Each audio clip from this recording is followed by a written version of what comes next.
Eu sou Lorena Garcia, sou arqueóloga, desenvolvo atualmente uma pesquisa de pós-doutorado junto ao programa de pós-graduação em arqueologia da Universidade Federal de Sergipe, como parte do programa de pós-doutorado da CAPES-MEC.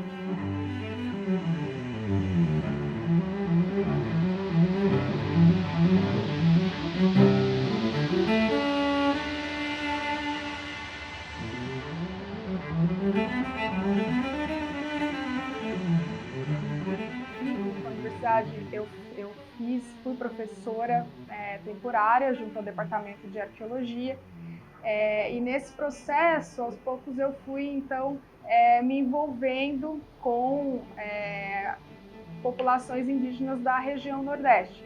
Eu já vinha de uma experiência anterior na Amazônia, participando de um projeto grande, né, na terra indígena Quatinemo, junto aos Assurini do Xingu.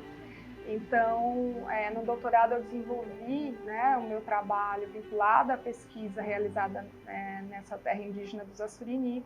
Então, aqui, né, chegando aqui, teve uma demanda dos Tupinambá, e esse foi o ponto de partida, né, para o desenvolvimento da pesquisa atual. O projeto ele é um projeto de pesquisa arqueológica e etnoarqueológica junto aos Tupinambá de Belmonte, que é uma população que vive no sul da Bahia, no município homônimo, que fica na foz do rio Jequitinhonha. E também junto aos Chocó, que é, né, uma outra população indígena que vive na terra indígena Caiçara, Ilha São Pedro, na microrregião do sertão sergipano da bacia do São Francisco. O projeto, ele então se desdobra para o desenvolvimento de um trabalho que atenda a demandas distintas por essas populações, né, os Tupinambá e os Chocó. Então, no caso dos Tupinambá, em 2017, eu fui convidada por eles e por um colega da Universidade Federal do Sul da Bahia para visitar a terra, né, a aldeia deles, e conhecer um sítio arqueológico, mais especificamente, né, uma urna funerária que eles encontraram. Então, nesse contato, né, e no diálogo com eles, surgiu então essa demanda que eles sempre colocaram, que era realizar a escavação dessa urna funerária. Foi um processo longo, né, iniciado em 2017, depois de mais de quase 2 anos em diálogo com eles, então a gente conseguiu delinear, né, uma proposta de pesquisa e realizar finalmente a escavação que foi feita no começo deste ano de 2019.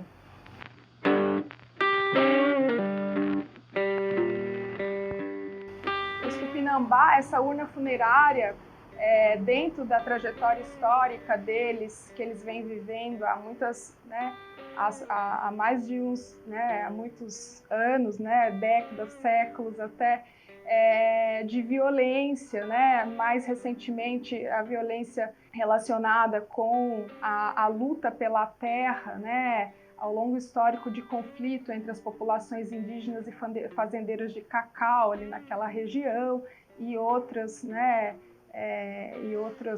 né, terras, né, que foram então apropriadas historicamente, né, por esses fazendeiros.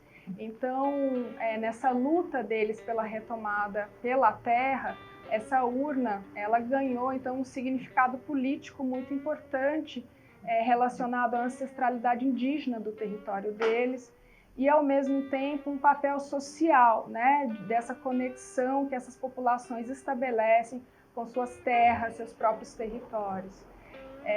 Então, pensando nisso, que, né, teve todo esse desdobramento, esse trabalho, essa escavação conjunta.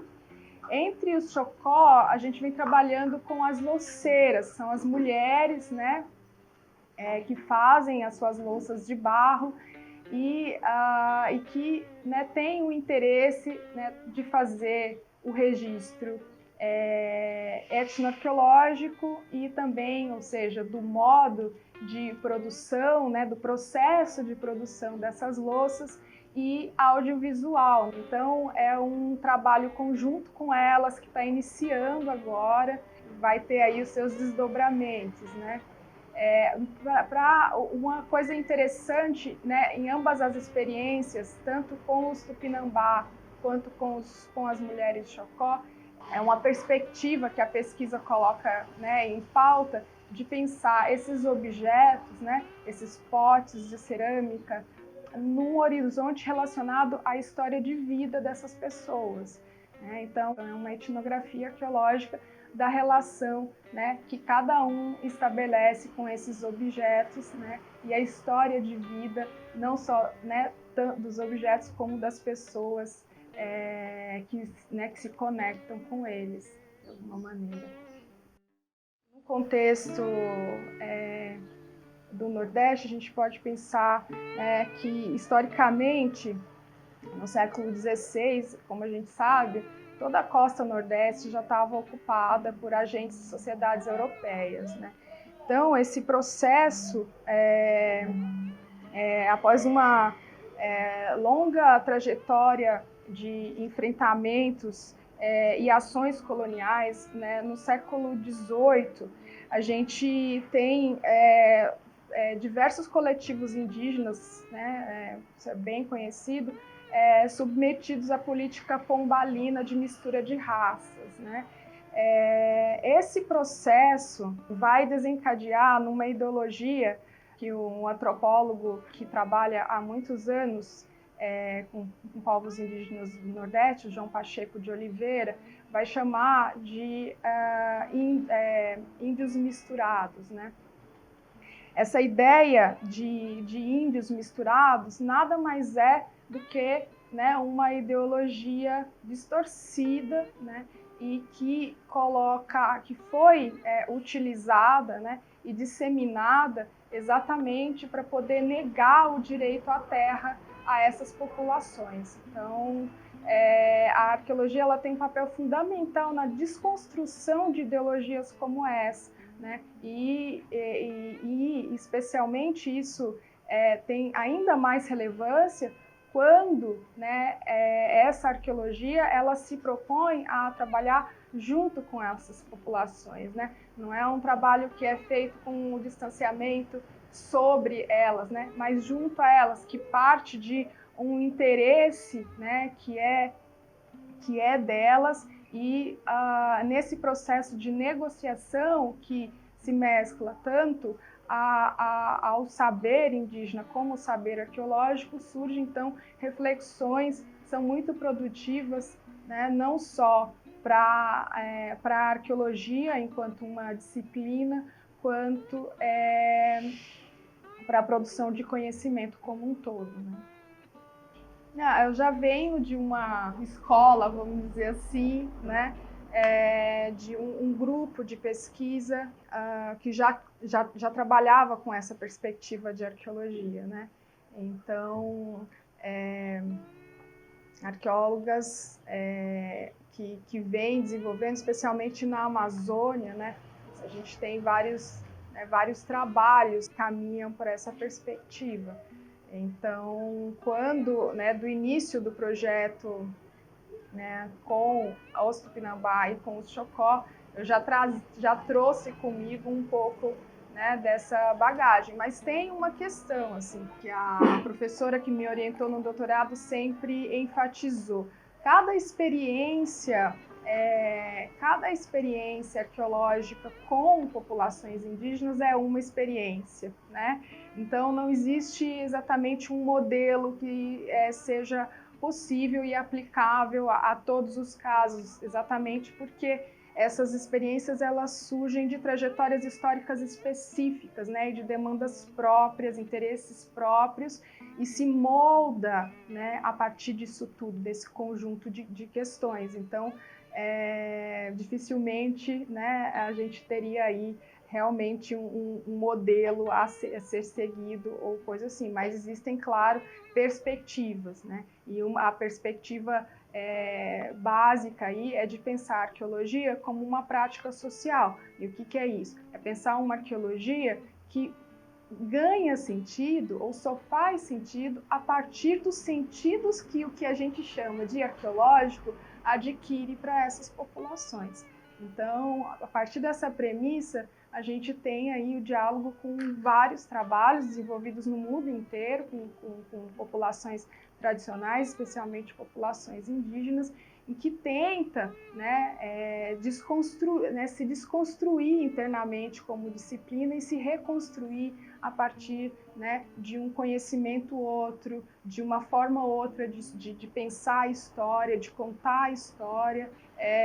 Eu acho que uma coisa bem importante sempre nesses trabalhos é a interlocução que ele geralmente estabelece com vários atores diferentes, distintos, né?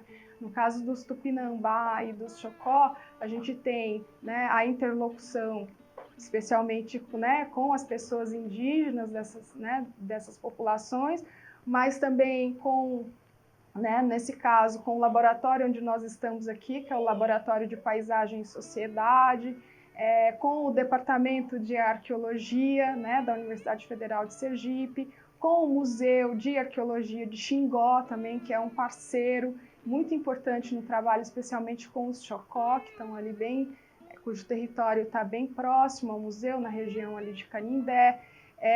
Na Bahia, com os Tupinambá, a gente tem a parceria com a Universidade do Sul da Bahia, né, que é o Instituto de Artes e Humanidades, especialmente, né, um colega que trabalha lá, que é o Spence Pimentel, que faz parte da pesquisa.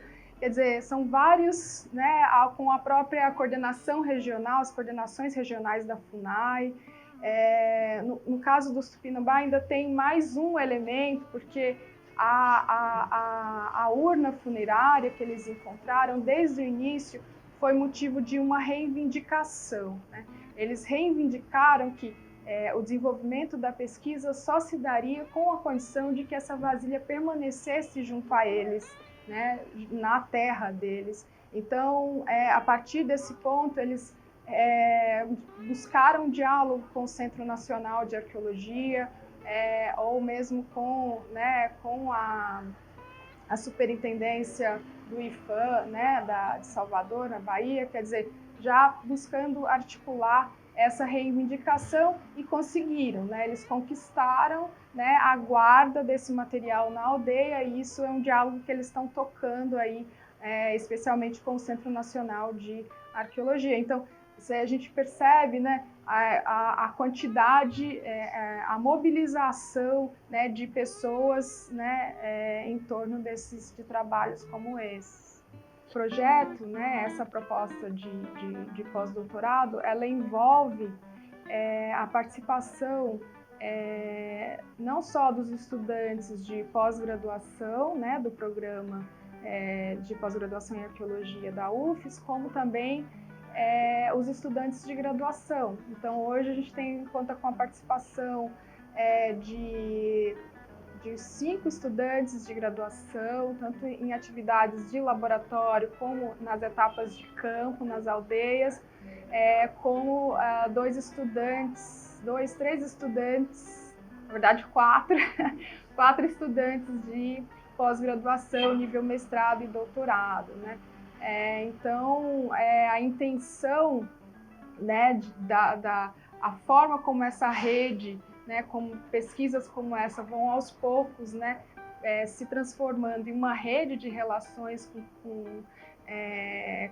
interesses, né, com pessoas e interesses diversificados, é sempre muito enriquecedor do ponto de vista, né, da produção de conhecimento mesmo. E da formação, né, de estudantes, né, exatamente para que em um futuro breve ou mesmo agora, no momento que a gente vive, a gente tenha aí uma aproximação cada vez maior, né, entre arqueólogos, né, e entre pesquisadores indígenas. A própria, né, esse diálogo também abre uma outra janela, né, que é da própria formação de pesquisadores indígenas, que esse ao fim e ao cabo, né, um dos grandes objetivos, né, que é a possibilidade de que essas populações tenham aí o poder de gestão do seu próprio patrimônio, né, cultural, arqueológico dos seus territórios.